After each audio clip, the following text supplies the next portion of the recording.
नई चमचमाती जर्सी हाथ में लेते ही सूरज की आंखों में एक अलग ही चमक आ गई थी। जैसे ही उसने वह जर्सी पहनी, उसके अंदर जोश की एक लहर दौड़ गई।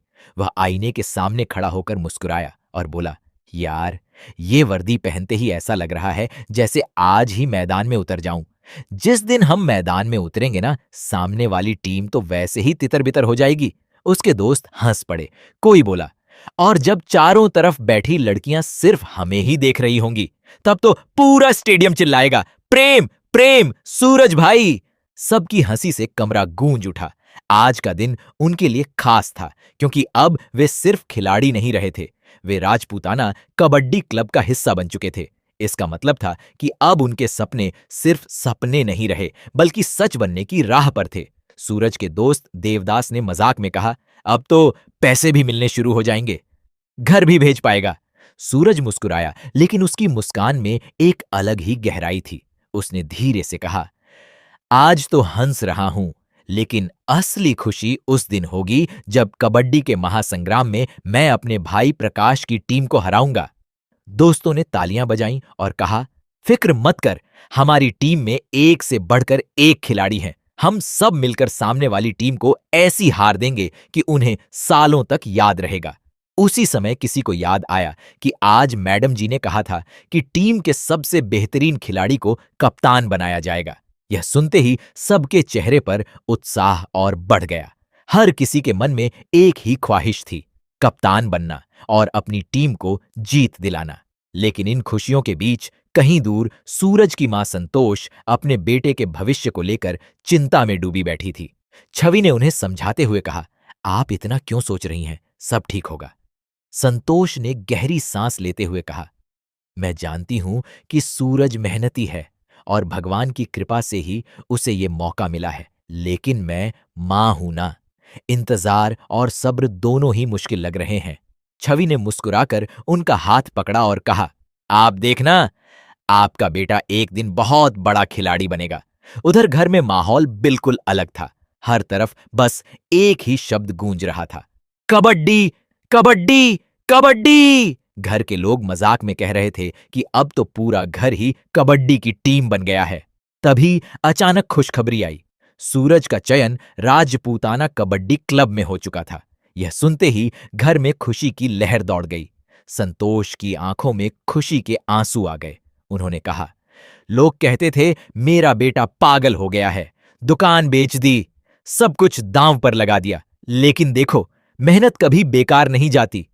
सूरज के पिता ने भी गर्व से कहा, जब इंसान दिल से मेहनत करता है ना, तो असंभव भी संभव हो जाता है। घर में जश्न जैसा माहौल था।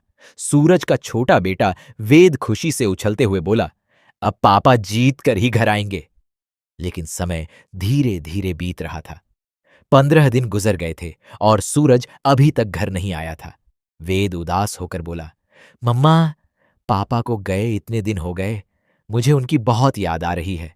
उसकी मां ने उसे गले लगाकर कहा, उदास मत हो बेटा, 2 दिन बाद तुम्हारे पापा का मैच है, हम वहां जाकर उनका हौसला बढ़ाएंगे।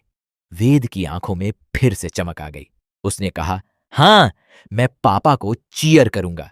लेकिन किसी को भी यह अंदाजा नहीं था कि जिस टूर्नामेंट के लिए सूरज और उसके साथी इतने सपने देख रहे थे, उसी टूर्नामेंट में उतरने से पहले उनकी जिंदगी का सबसे बड़ा झटका उनका इंतजार कर रहा था। क्योंकि उसी समय राजपूताना कबड्डी क्लब के ऑफिस में एक ऐसा फैसला लिया जा रहा था जो ना सिर्फ सूरज बल्कि पूरी टीम के सपनों को तोड़ देने वाला था। और जब खिलाड़ियों को बुलाकर मैडम जी ने यह कहा कि राजपूताना कबड्डी क्लब अब कबड्डी महासंग्राम में हिस्सा नहीं लेगा, तो वहां मौजूद हर खिलाड़ी की सांस जैसे रुक गई। सवाल सिर्फ इतना था, आखिर ऐसा क्या हुआ कि जीत के इतने करीब पहुंचकर भी पूरी टीम को मैदान में उतरने से रोक दिया गया? मैडम जी के मुंह से यह सुनते ही कि राजपूताना कबड्डी क्लब अब कबड्डी महासंग्राम में हिस्सा नहीं लेगा, कमरे में जैसे अचानक सन्नाटा छा गया। कुछ सेकंड तक किसी को समझ ही नहीं आया कि अभी अभी उन्होंने क्या सुना है। जिन खिलाड़ियों की आंखों में कुछ देर पहले तक जीत के सपने चमक रहे थे, अब वही आंखें हैरानी और दर्द से भर चुकी थीं। सूरज समेत सभी खिलाड़ी एक दूसरे का चेहरा देखने लगे, जैसे उम्मीद कर रहे हों कि शायद यह सब मजाक हो। लेकिन मैडम जी के चेहरे की गंभीरता साफ बता रही थी कि यह फैसला मजाक नहीं, बल्कि हकीकत है। तभी सूरज हिम्मत करके आगे बढ़ा। उसके दिल में हजारों सवाल थे, लेकिन आवाज में सम्मान भी था। उसने धीरे से कहा, मैडम जी, हम सब बहुत दूर दूर से आए हैं। हम सब ने दिन रात मेहनत की है, सिर्फ इसलिए कि हम इस महासंग्राम में खेल सकें। आपने ही तो हमारे अंदर यह सपना जगाया था। फिर अचानक ऐसा क्या हो गया कि हमें घर लौट जाने को कहा जा रहा है? सूरज की बात सुनकर बाकी खिलाड़ी भी उसकी तरफ उम्मीद से देखने लगे। वे सब भी यही जानना चाहते थे, आखिर वजह क्या है? मैडम जी ने गहरी सांस ली। उनकी आंखों में भी बेचैनी साफ दिख रही थी। उन्होंने धीरे से कहा, मैं जानती हूं कि आप सबने बहुत मेहनत की है, और यह टीम मैंने भी किसी सिफारिश से नहीं, बल्कि आपकी योग्यता के आधार पर बनाई है।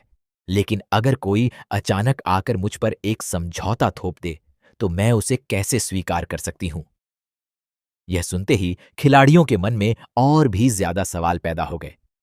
आखिर ऐसा कौन सा समझौता था जिसके कारण पूरी टीम को ही टूर्नामेंट से बाहर किया जा रहा था? तभी अचानक कमरे के बाहर से फोन की घंटी बजने की आवाज आई। मैडम जी ने फोन उठाया और कुछ सेकंड तक चुपचाप सुनती रहीं। उनके चेहरे का रंग बदलता जा रहा था। फोन रखते ही उन्होंने आदित्य की तरफ देखा और कहा, यह फोन मंत्री जी का था। यह सुनते ही आदित्य थोड़ा चौंक गया। उसने सोचा कि शायद मंत्री जी टीम को बधाई देने के लिए फोन कर रहे होंगे, लेकिन अगले ही पल मैडम जी ने जो कहा, उसे सुनकर वहां मौजूद हर व्यक्ति के पैरों तले जमीन खिसक गई। उन्होंने कहा, मंत्री जी का बेटा अभी अभी लंदन से पढ़ाई करके वापस आया है, और वो चाहते हैं कि उनका बेटा राजपूताना कबड्डी क्लब की तरफ से कबड्डी महासंग्राम में खेले।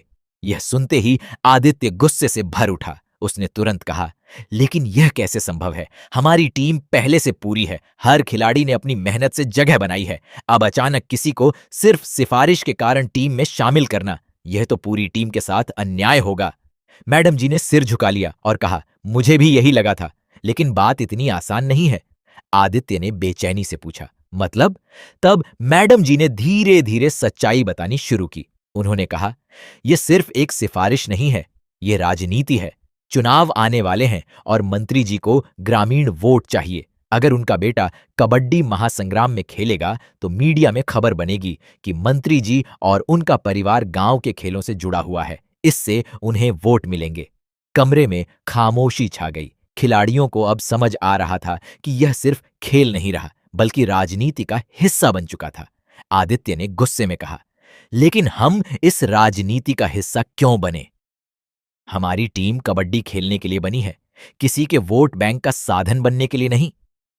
मैडम जी ने दुखी होकर कहा, मैं भी यही चाहती हूं, लेकिन अगर हम मंत्री जी की बात नहीं मानेंगे तो वो हमारी टीम का लाइसेंस कैंसिल करवा देंगे, और अगर लाइसेंस कैंसिल हो गया तो हमारी टीम हमेशा के लिए खत्म हो जाएगी। यह सुनकर सबके चेहरे पर चिंता छा गई। मतलब अब सिर्फ दो ही रास्ते थे, या तो मंत्री जी के बेटे को टीम में शामिल किया जाए, या फिर पूरी टीम को ही टूर्नामेंट से बाहर कर दिया जाए। सूरज कुछ देर तक चुप खड़ा रहा। उसके मन में तूफान चल रहा था। उसने अपने साथियों की तरफ देखा। हर किसी की आंखों में टूटे हुए सपनों का दर्द साफ नजर आ रहा था। इतने सालों की मेहनत, इतनी उम्मीदें, क्या सब यूं ही खत्म हो जाएंगी? आखिरकार सूरज ने धीरे से कहा, मैडम जी, मुझे बोलने का ज्यादा अधिकार तो नहीं है, लेकिन आपने पूछा है तो मैं अपनी बात कहूंगा। अगर दोनों ही स्थितियों में हमारे साथ अन्याय होना है, तो क्यों ना हम मंत्री जी की शर्त मान लें? यह सुनते ही सभी खिलाड़ी उसकी तरफ देखने लगे। सूरज ने आगे कहा, अगर हम यह शर्त मान लेते हैं तो कम से कम हम बाकी 10 खिलाड़ियों को खेलने का मौका तो मिलेगा।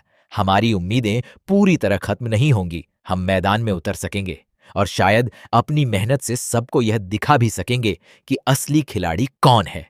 सूरज की बात सुनकर कमरे में फिर से सन्नाटा छा गया। यह फैसला आसान नहीं था, क्योंकि इसका मतलब था कि टीम में किसी एक खिलाड़ी की जगह छीनकर एक ऐसे व्यक्ति को मौका देना जिसने शायद उतनी मेहनत भी नहीं की थी। लेकिन दूसरी तरफ यह भी सच था कि अगर यह शर्त नहीं मानी गई तो पूरी टीम के सपने उसी पल खत्म हो जाएंगे। अब सवाल सिर्फ इतना था, क्या मैडम जी मंत्री की शर्त मान लेंगी या फिर अपने स्वाभिमान के लिए पूरी टीम के सपनों को दांव पर लगा देंगी? और सबसे बड़ा सवाल, अगर मंत्री का बेटा टीम में आया तो क्या वह सच में खिलाड़ी साबित होगा या पूरी टीम के लिए